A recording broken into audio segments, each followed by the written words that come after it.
Welcome to Lingthusiasm, a podcast that's enthusiastic about linguistics. I'm Lauren Gawne.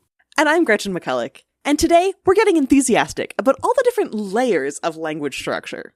But first, thank you to everyone who shared so many excellent linguistics facts to celebrate our 100th episode anniversary. To celebrate Lingthusiasm now having more than 100 episodes, we have compiled a list of 101 places where you can get even more linguistics enthusiasm. So if you want some suggestions for other podcasts, books, videos, blogs, other places online and offline to feed your interest in linguistics, you can check out that link from our website. Even with 101 options, I'm sure there are still a few we've missed, so feel free to tag us at Lingthusiasm on social media about your favorites. Or if there are any that you're particularly excited to see on the list, we would love this to help be a bit of a hub for people to find other cool linguistics communication projects. Our most recent bonus episode was an interview with Julie Sedovey about our relationship with language and how it changes throughout our lives, and the linguistics of what makes writing feel beautiful. You can also read Julie's new book called Linguophile, which is indeed very beautifully written, and it is about that relationship that we have with language throughout our lives. For this and over 90 other bonus episodes, go to patreon.com/Lingthusiasm.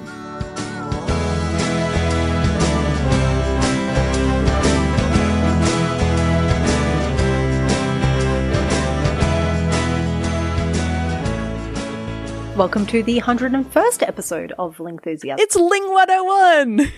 Oh my gosh, that is a classic first-year subject course code. I feel like there's this canonical Introduction to Linguistics course that almost every linguistics program has in some form. It's a classic textbook format, it's a classic course style, and it goes from this very micro level of language to this macro level of language, where you're starting with the very smallest units and zooming out into the whole area of discourse. Weirdly enough, I absolutely did this subject, but we didn't have course codes like Ling 101, but I did do an introduction to linguistics that was exactly like this. Ours also was not called Ling 101, it was called Ling 100, but... Oh no. That was last episode, we missed it. We missed it, now we can't do it ever.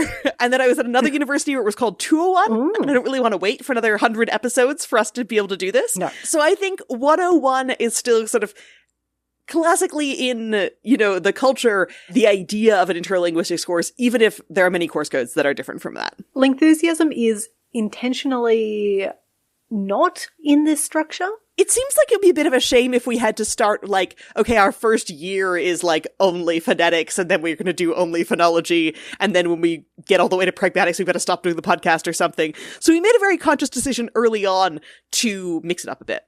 I mean, especially with the level of detail we're in. Imagine if we're 100 episodes in, we're now moving from individual phones up to phonology.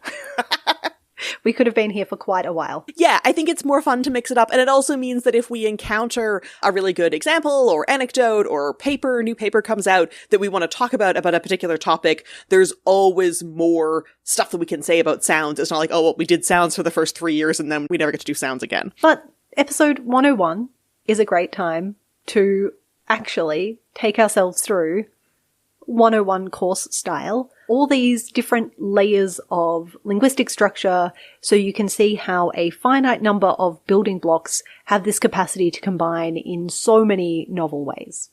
I think of it as those, have you ever seen those videos where they start really, really zoomed in on a quark or an electron or a nucleus, and they zoom out to the atom and then to the cell and then to the, plant and then to the backyard and then to the sort of map view and the, Earth view and the solar system and the galaxy, and then you feel wow, we're so far out, and you can zoom back in and back out. It's very trippy and fun.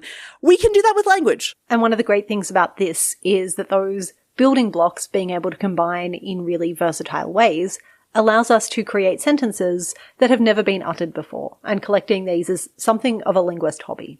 So we have a few fun sentences that we can keep returning to and talk about them at all of these different layers. But let's debut our candidate sentences here. 1. Today, I learned that there were small walrus ancestors, and I am extremely happy to report that the researcher writing about this did indeed refer to them as smallrus. Number 2, moons can have moons. And they are called moons. 3. As the current record holder for the highest score in Donkey Kong, Hank Chen is legally fourth in line to be president of Taiwan. I'm going to need to check some of the accuracy of these sentences, but a sentence does not have to be true to be a linguistic example sentence. Mm-hmm. And if you're thinking, oh, I'm really excited about linguistics from micro to macro, we also do organize Lingthusiasm episodes on our website by topics as well, so you can group them together and listen to all of the sounds ones together or all of the words ones or grammatical ones together if you want to approach Lingthusiasm episodes in that more structural way. Mm-hmm. It's just something that we keep returning to because even after 100 episodes, we still have lots of future topics that we haven't gotten to yet. So many. Also, as we're going from micro to macro, that is a whole lot of different layers of language. That's a whole lot of different structure. One of the joys of Lingthusiasm, rather than an actual Ling 101, is there's no exam at the end of this episode. So there's no requirement to memorize all the terminology as we sail through so many areas of linguistics. And if you want a more sort of formalized lecture style introduction to linguistics, another option is that we collaborated a few years ago on a Crash Course Linguistics. So there's these 16 10-minute videos that also go through linguistics at various levels. If you like, a style where you can see some illustrations of examples, some really fun animations that we did not make, but some very skilled animators at Crash Course did. And that's another way of doing this more sort of structural approach to things. Okay, let's start with the smallest individual units. So these are the individual sounds or signs that themselves have an even smaller set of structural properties between them. So if you think of something like the M in moon versus the N in moon, M versus N, these are two sounds that are found in English and a lot of languages around the world, and they contrast in one particular way, and that's where the closure in your mouth happens. So if you make a M sound and a N sound, you can see that your lips are closing for the M, and your tongue is at the front part of the roof of your mouth, right behind your teeth, for an N. But they both have a full closure of your mouth and your air going through your nose, compared to something like P and T, which have your mouth making the same closures, but this time the air is exiting through your mouth instead of through your nose. So spoken languages are manipulating mouths, lips, tongues, teeth. Signed languages are manipulating hands and other parts of the body to articulate differences between different signs. And some of those major features are the shape that your hand is in, the orientation and location of your hand, and any movement that gets made. And so just like M and N, you can have two signs that only vary in one particular little variable of those set. Right. So for example, in ASL, American Sign Language, you have a pointing index finger towards the middle of your chest, which means me, or I, compared to my, which is done with an open or flat hand. Oh, it's a closed fist when I learnt it in Auslan, but I did go check to add the sign bank entry for this episode, and there is a version where you can have the open palm as well. Ah, okay. So those are two signs that are virtually identical, except for the hand shape, which is the thing that's modified, compared to you, where you're pointing out towards someone else. And that's a difference in orientation and location because it's the same hand, but at a different spot. Auslan and American Sign Language are from completely different sign families. They just happen to have the same forms there, but you can get hand shapes in some sign languages that aren't in others. And I think maybe it was the Taiwanese Donkey Kong inline president that made me think of this, but Taiwanese sign has a extended ring finger as a shape that can get used in Taiwanese signs, but that's not a hand shape you can use in Auslan. I've never seen it in ASL either. You could do an extended index finger or extended pinky finger.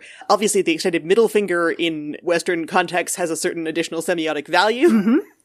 Indeed. Which is also sometimes used in sign languages, but sort of in this relatively restricted meaning. But the extended ring finger, I've never seen it. And so this is, how and where the hands are positioned, how and where the mouth and the throat muscles and little flappy bits are positioned. It creates a finite set of ingredients that we can make into a much larger set of words. Yeah, you can list all of the individual sounds in a language. And in fact, for spoken languages, there's the International Phonetic Alphabet, which kind of maps out the whole possibility space of what we think human languages can do with the meat pipe of the human vocal tract. And that's why it hasn't changed much in the recent couple of decades, because we have a generally good sense of all the different things you can do with that system. It really is constrained by human anatomy. Yeah. And then different languages will pick sort of different subsets of that larger list. And to be honest, there's a lot of terminology in that set, but once you get past having an exam where you have to memorize IPA, if you have that for any undergraduate subject, every linguist I know has a photocopy of the IPA on their wall. Yeah, in their wall or in the front of their planner or something that you can just refer to it to check on the ones that you need to know. We also made IPA posters a few years back that people can get that have some, fun colors on them. We did. But there are a few common symbols of the International Phonetic Alphabet that, everyone's pretty familiar with, like the schwa, which is, we did a whole episode about only the schwa sound, like the in sofa, or a lot of reduced forms, like if you say the linguistics professor, the there, you're not saying a full the. Tomorrow, today. Tomorrow, today, compared to tomorrow and today. I like to think of them as like, things like schwa and the glottal stop are like the charismatic megafauna of phonetic symbols. The charismatic megaphones. Yes, actually even better. It really sounds like they're, out there screaming on the streets for their demands to be respected for a 4-day work week. But, they're very charismatic. There's a bunch of other sounds that if you don't know a language that uses them, might be like, I can look them up if I need them, but I don't need to have them in active memory. And when it comes to phonetics, we can think about the way people move their mouths, or we can think about the way people hear the sounds that they're perceiving, or you can use things like spectrograms, which we've done in a previous episode, to look at the sound wave itself as it's moving through the air between a mouth and someone's ear, hopefully, if you're speaking to someone, just moving through the air. And they're all different ways of coming at the same thing. And with the International Phonetic Alphabet, there are all these basic symbols, but then there are all these additional like language accent marks that you can use to add additional information. It all looks very sparkly by the time you add quite a few of those. I like to think of the phonetic symbols as like the periodic table of the elements. Like there's a finite number of elements that scientists have cataloged, but using those, you can make all of these different things that are different from each other. You and I are pretty much made out of the same elements. We're all both humans. We have, carbon and oxygen and stuff in us, but we have differences. I'm not a chemist. Pretty sure those are around, but we're also, different as people at this sort of much more macro level, which we're going to get to in a bit. But the building blocks are this very finite set of things. And we need to start modifying those, because basically as soon as you're looking at how people actually use sounds, rather than thinking of them as these isolated little atoms, as soon as we combine them into little molecules of sound, they really start influencing each other in how they're produced. Right. And the area of linguistics that talks about the rules and the patterns that explain how these sounds fit together is called phonology, which is our next sort of micro, slightly larger area that we're looking at, because not just sounds, we now have sound interactions. And a lot of these rules are quite interesting because there's this tension between, as a speaker, I want to be as efficient as possible, but I also want to maximize the chance that people will understand what I'm saying when I speak. Yeah, because it's easier to just sort of keep my tongue in a very similar position and not move it as much. If I'm hyper-articulating, then it takes more effort because I'm using my muscles more than when I just sort of speak flat like this, because everything is very close in the same position in my mouth and not going very far at all. And it's that efficiency, but it's also the things in relationship to each other. So if we think about something like that schwa popping up in a word like today, which is a word from one of our example sentences, that is really reduced because the to part of today is generally not stressed. And schwa in English likes to just slide on in there. It's right in the middle of your mouth. It's very easy to articulate. If it's not stressed, we're not stressing. We're just throwing a schwa in there. And there's not some other word like T-day and tie-day and ta-day that we can get it confused with. Toe day. It's when I get a pedicure.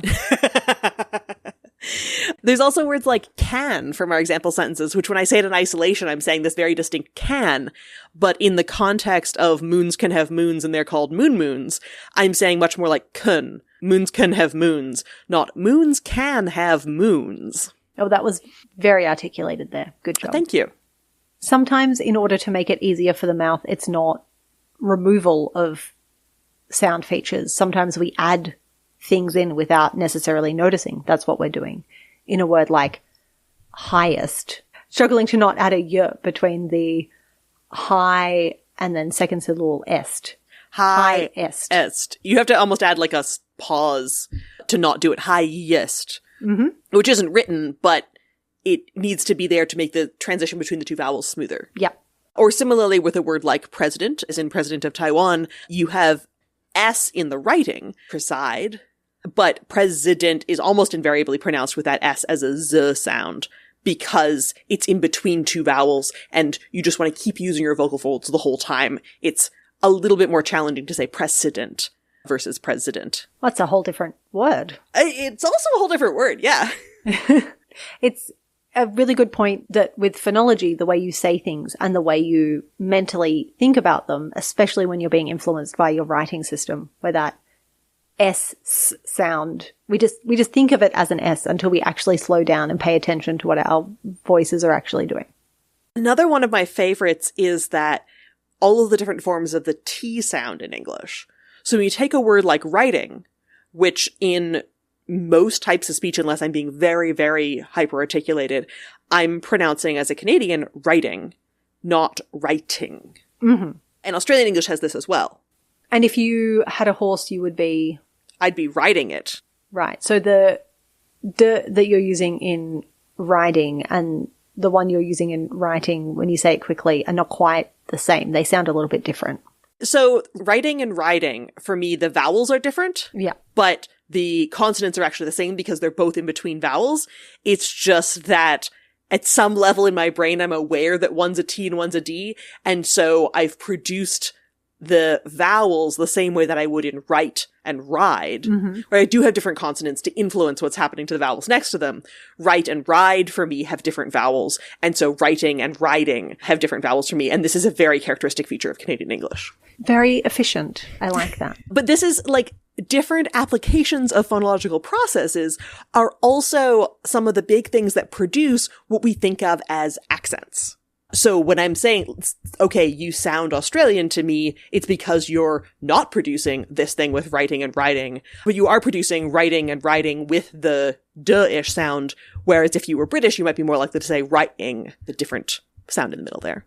Sometimes two sounds will be treated the same in one language and very distinct in another language.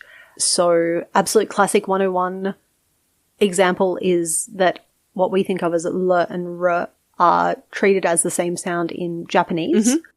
So many facts that I know about so many languages are classic, just first year examples that we're given. But then sometimes there are two sounds that might be the same in your language that you have to learn to articulate as different in another language, and you don't perceive them as different. And that's a challenge as a language learner. I often think about Nepali, Parsi pumpkin and Parsi the day after tomorrow. And those really just both sounded like P to me. Yeah. You have them in the same part of your brain, and I have had to learn to distinguish them in the way I hear and produce them. And this can change in the course of the history of a language. So English speakers like 1,000+ years ago treated F and V as simply versions of the same sound. Like wolf and wolves, life and lives. You can okay, well, it changes, but it's only because you've added the plural there. But then after the Norman Conquest, when a whole bunch of words from French were entering English, there were a lot of French words that had V at the beginning of the word. So something like vine, which English already had a word fine. And so now F and V are in the same position. They're contrasting with each other. Fine and vine have very different meanings. And English speakers collectively acquired a more important distinction between F and V at a word level, whereas previously they'd been at this sort of subconscious, oh yeah, this changes, but just to make it produce more efficiently. And it's cute, we've kind of fossilized wolf, leaf, leaves into our writing system in this way as a nice little record of that earlier sound process. Right, like something that started off as this regular type of efficiency is now become something that's perceived as an irregular plural. You also see this efficiency happening in signed languages. So, for example, there's an ASL sign for student, which comes from learn, which has the hand going up to the forehead where the thinking happens. And then the sign for person, which has the two hands sort of side by side. We'll link to videos. You can't really talk about signs on a podcast. Yeah. We'll link to some videos. So the very formal version of this sign really makes it evident that the information is going up into your brain and then you're a person who's doing that. But then those are very big and distinct movements. Once you start doing it a lot, when people are producing student quickly, the hand doesn't go all the way up to the forehead. Like, the hand barely goes past the chin, because you can produce this sort of slight upwards movement, which is enough to convey the meaning to someone who's familiar with the concept, and you don't actually have to do this, like, big movement up to the forehead for learn. And the same thing for person. You sort of have this very quick movement to person, and so this gets lexicalized into a compound that just means student and isn't obviously related anymore as much to learn plus person, which is the original root that it has. We'll link to some video by Bill Vickers, who's a deaf teacher who posts a lot of videos online. I love that person is clearly two hands held in parallel and pulled down in the full version of the word person. But then when it's put together with this reduced form, it's just one hand straight down. But that's enough to give you the sense of the same meaning. And that's how it's been turned into this combined form for the word student. And this gets us into the next level as we keep zooming out of the parts of words that fit together that each contribute various aspects of their meaning that can get sort of smushed together as time goes on, or made more distinct if you're trying to be really, really clear about what you're saying. I mean, what is a word is a major and endless topic in linguistics. Because if you think about something like Donkey Kong in one of our example sentences, it's technically two words if we're thinking about spaces, but really we treat it as one. It's referring to one video game character, and linguists have a real challenge of defining what is a word. So instead of trying to deal with this meaning of word, which has many meanings in a casual use, linguists have defined several different potential meanings with different words. So one of those concepts is the smallest meaningful bit that can make up a word. So for example, with a word like moon, moon is already its own smallest meaning unit. You can't split moon into moo and and each of those contributes part of the meaning. I mean, they have meaning on their own, but they don't have meaning that relates to moon. You're just breaking it into unmeaningful sound parts at this point. Exactly. Like, moo is a word, but a moon does not have a meaning that's a subtype of moo, despite the cow jumping over the moon. But whereas moon and moons, you can break that up into two parts of the meaning. You have the moon part and you have the s part, plural, and indeed moons is in relation to the meaning of moon, which is it is multiple moons. There is some sub-word level vibes-based things with sound meaning. We've talked before about how words for nose tend to have a nasal of some kind, like in English. But that's not the same as these elements that build up to make greater meaning from these compositional parts, like this in moons. Right. So both moon and the s in moons are morphemes. Moon is a morpheme that can stand by itself, that can be its own word as well, and the s is not something that's ever found by itself. It relies on the moon or whatever other word, dogs, cats, cows, to attach it to in order for us to pronounce it or to use it independently. And then it creates this grammatical information that means more than one. Right. And there's lots of these. So you can have highest. High is a morpheme that can stand by itself. Ist, the most high, and doesn't stand by itself, even though it's much more pronounceable than the s in moons, because we don't find it by itself in context, because we don't find it by itself in English, it's considered bound to the the root high, or smallest, largest, etc. Learn and learned, where the d on the end, or learnt, that t can't escape phonology when it comes to morphology, because these sounds are smashing up against each other as these affixes smash up against each other. You've got something there that's adding that this thing happened in the past. Exactly. So it's adding part of the meaning, and it's this smallest pairing of form, whether that's sound or sign, and a part that you can identify a meaning for. So those morphemes, those affixes, are adding grammatical information. I also like morphology where adding affixes changes the type of word that something is entirely. It's like putting on a completely different outfit. So you can have something like extreme or legal and then make it into extremely or legally, which lets it occupy a different role in the sentence. Or I am researching linguistics. I am a linguistic researcher. One of those is a verb and one is an, just by changing and adding that on the end, you've turned it into a person, a type of thing, a noun. So changing word class by adding an affix there.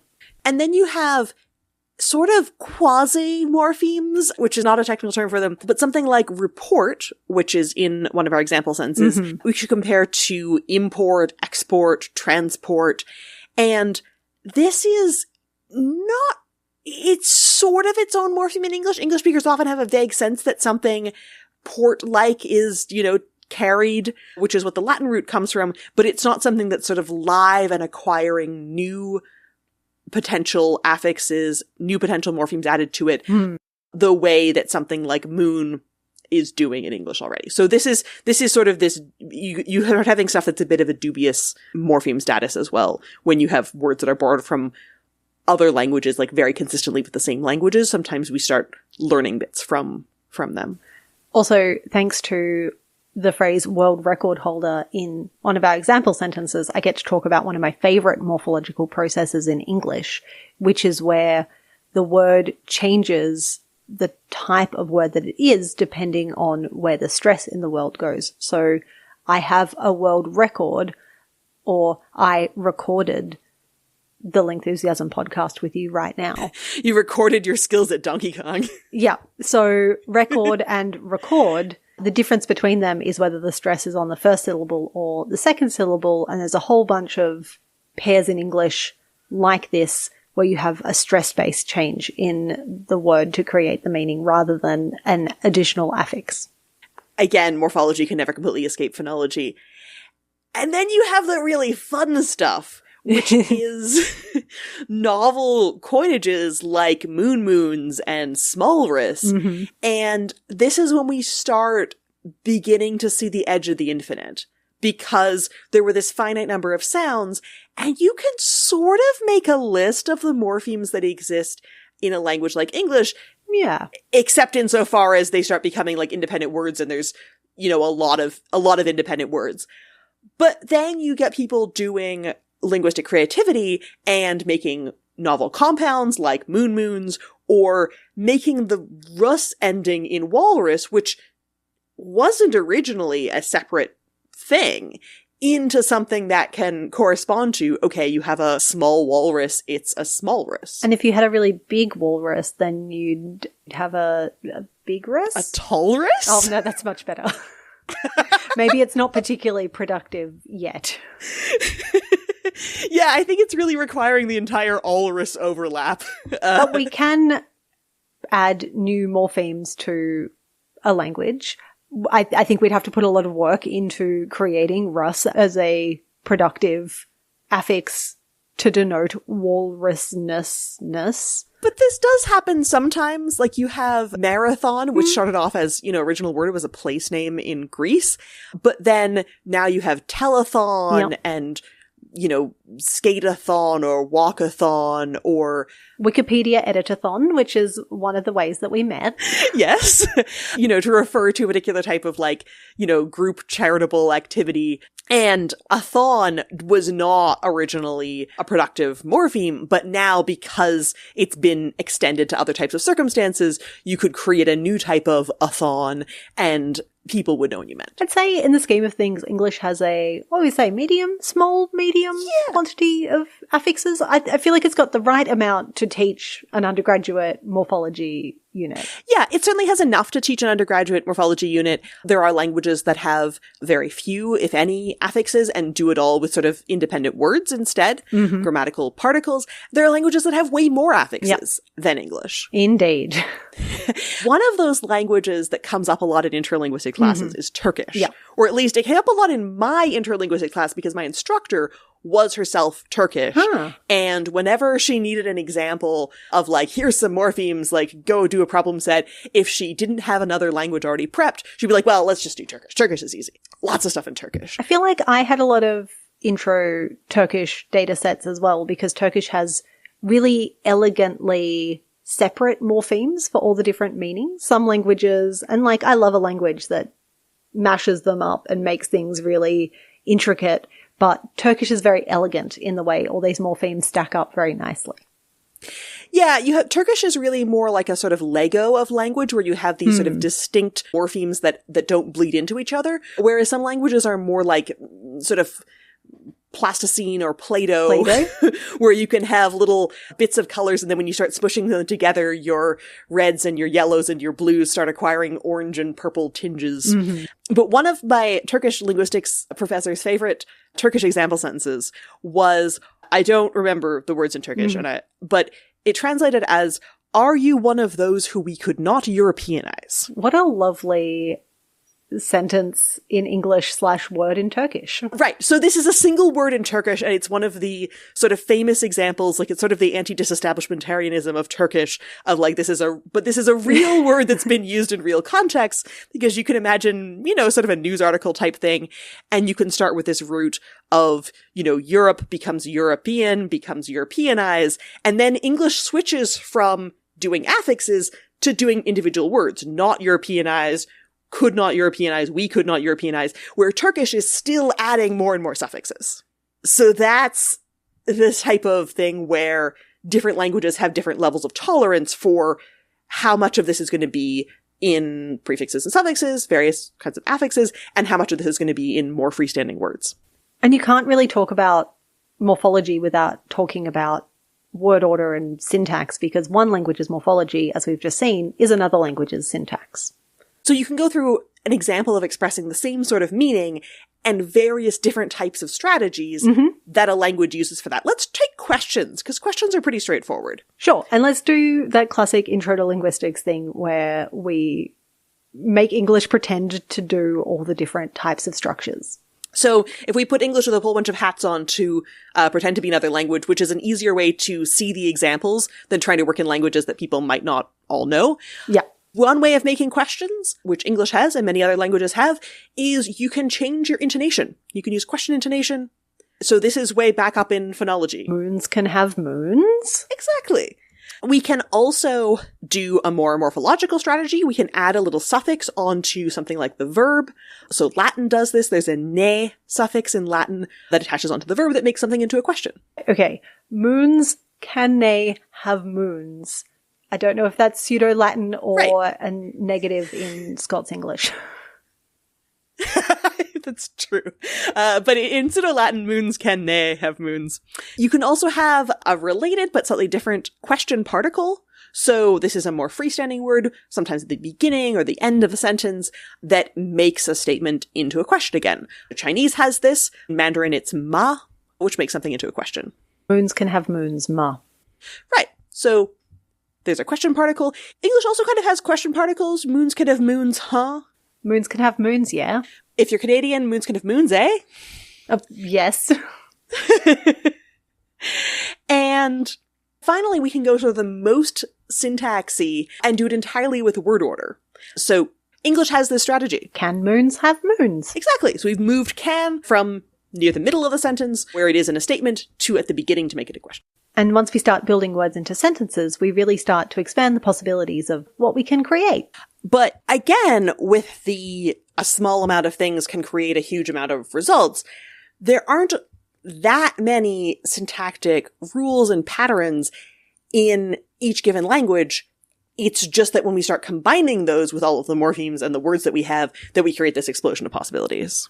And we know that these rules exist for speakers because when we don't use them, people get really confused, and it's not something you would expect a person speaking that language to say. So, to use English, a sentence like, "they moons are called," does not fit what we expect for English sentences. Yeah, maybe that's a Yoda sort of thing, but in English I would say they are called moons, but I wouldn't say they moons are called. If you have a language where the verb goes at the end of the sentence, so if you translated this literally into Nepali, that would be a completely grammatical sentence in that language, but in English, English follows its own rules for grammatical structure. And in a sentence like, "Today I learned that there are smaller walrus ancestors, and I'm extremely happy to report that the researcher writing about this did indeed refer to them as the smallrus," you also need syntax to do things like reported speech and embedding sentences into each other, because this is actually quite a complex idea. The researcher said that they call him a smallrus. It's not the person who's actually saying the sentence that said this, and having grammatical patterns that let us convey, okay, one person said this, and then they said that something else happened, or someone else said this. This lets us nest things inside other things. Yeah, the researcher could have said something that was itself an entire sentence inside that sentence.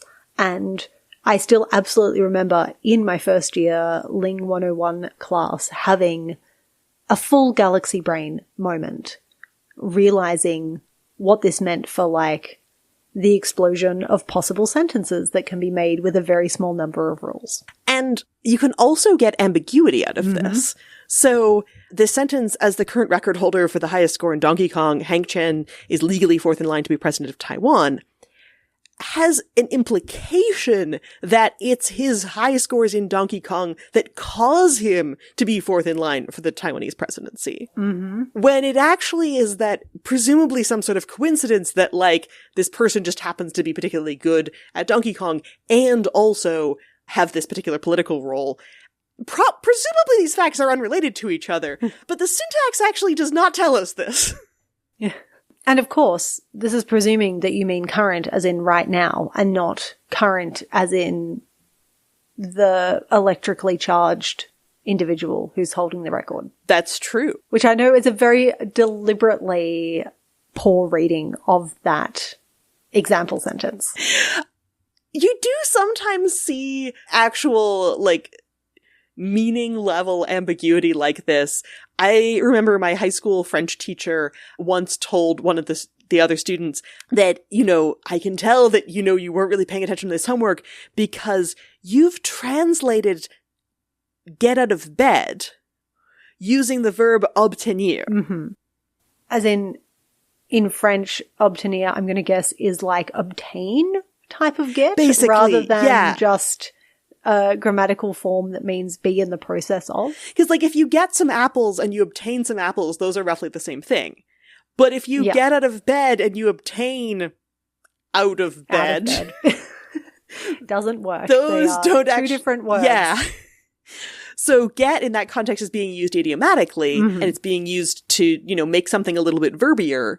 It's not being used in its obtain meaning, maybe obtain out of bedness status. But words can mean different things in different contexts, and that's another sort of even further zooming out level of meaning. And there are so many different tools when it comes to pinning down what we mean by meaning and how we describe meaning, and even keeping a list of words. I mean, dictionaries are trying and they're always chasing behind. You can keep a list of most of the words with some degree of explaining their meaning, but speakers of all languages are always innovating new words. It's a lot easier to add words than it is to add morphemes or syntactic rules or sounds to a language. And even within a sentence where you're using relatively well-established words, you can have different potential meanings depending on how you interpret those meanings in relation to each other. So, classic 101 example sentence, everyone loves someone. Aww. What meaning do you get from this? Everyone loves... Hang on. There is someone, and every single person loves that one person. This most popular person in the world. Everyone loves someone. No, hang on. If you say it with that intonation, then it sounds like every person has one other individual person that they love. There are two different meanings. So that's the everyone loves someone. Yeah. Versus everyone loves someone. Yeah, so you could get everyone has their own potentially different person who they love, or there's one incredibly lucky person who everybody loves and, screw the rest of you. I feel like you can basically keep students at a low level of convivial disagreement about semantics for an entire semester if you want to. Yeah, semantics, the study of meaning, is really that type of area where you can have so many different arguments. Yeah. It's a classic linguistic study where where you get people to argue about the boundaries between like a cup and a bowl. Or, what's a sandwich? Perennial internet argument source. How many is several? How many is a few? How many is several? Mm-hmm.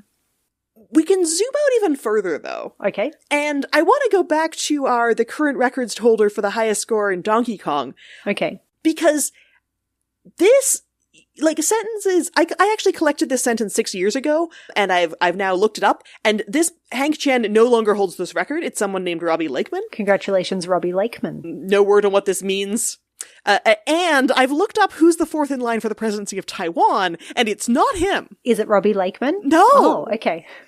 But also, I don't know if it was ever Hank Chen, because he does have a Wikipedia page, and he's lived in the US for most of his life, so I just feel like he's probably not a highly involved figure in the Taiwanese political system. I think this is one of those times where we can say a sentence can be grammatical without necessarily being true. And they are two different properties that a sentence can have.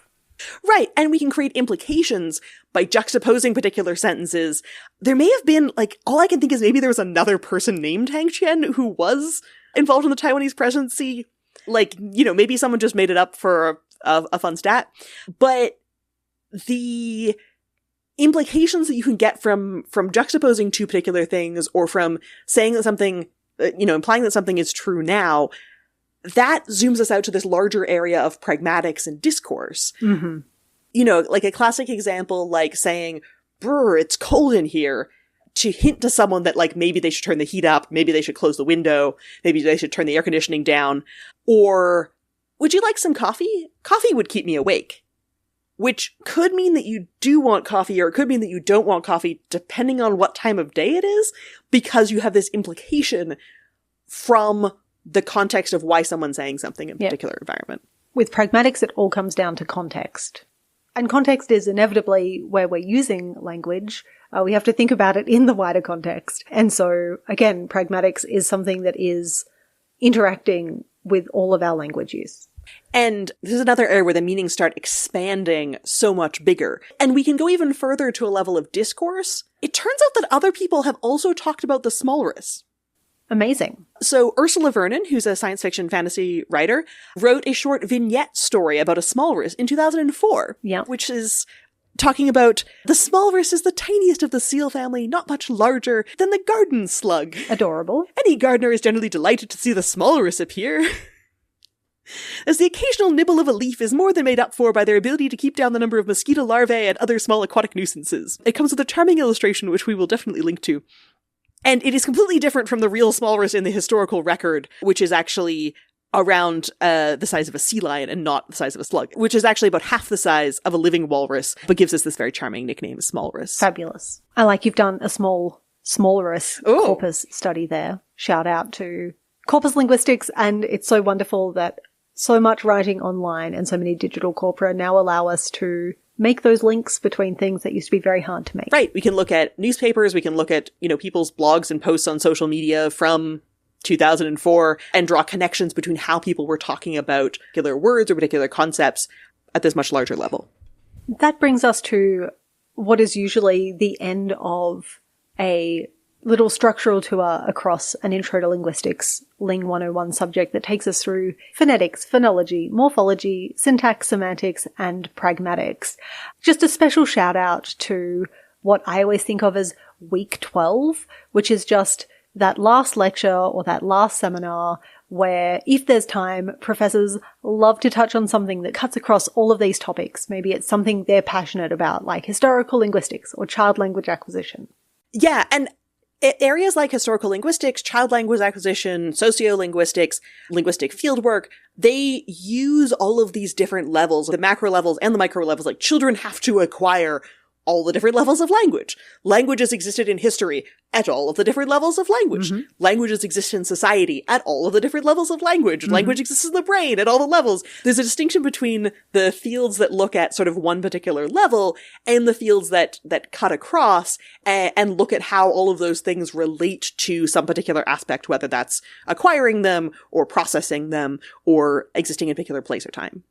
Even though we've not been following this micro to macro structural order in the last 100 episodes of Lingthusiasm, we have intentionally been covering topics from across these levels and topics that cut across them in so many different ways. And that has been intentional because these are all important parts of what goes into making the structure of language and how it gets used. Yeah, and much in the way that we can learn a lot about the world around us by looking at particular areas of it or by seeing connections between areas, zooming in macro to micro is this really interesting intellectual exercise or this sort of lens for seeing things, but it's also not the only way of seeing things. And in many cases, picking a less dramatic shift can let us focus on the particular areas and the particular connections that we think are interesting in any given topic.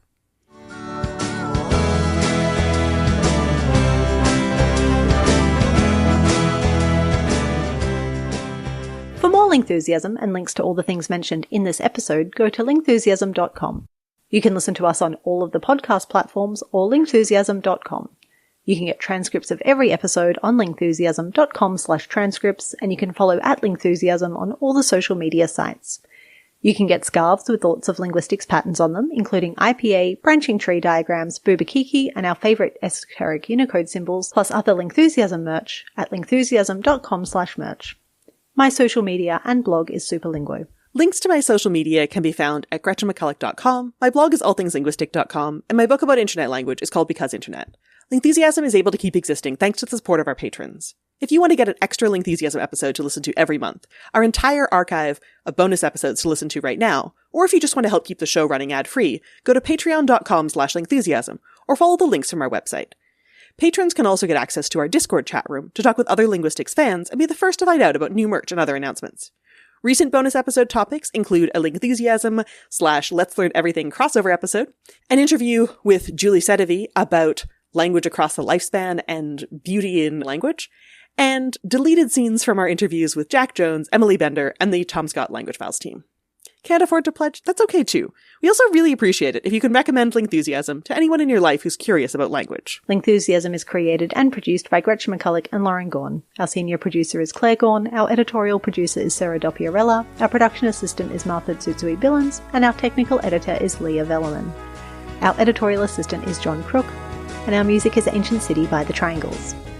Stay Lingthusiastic!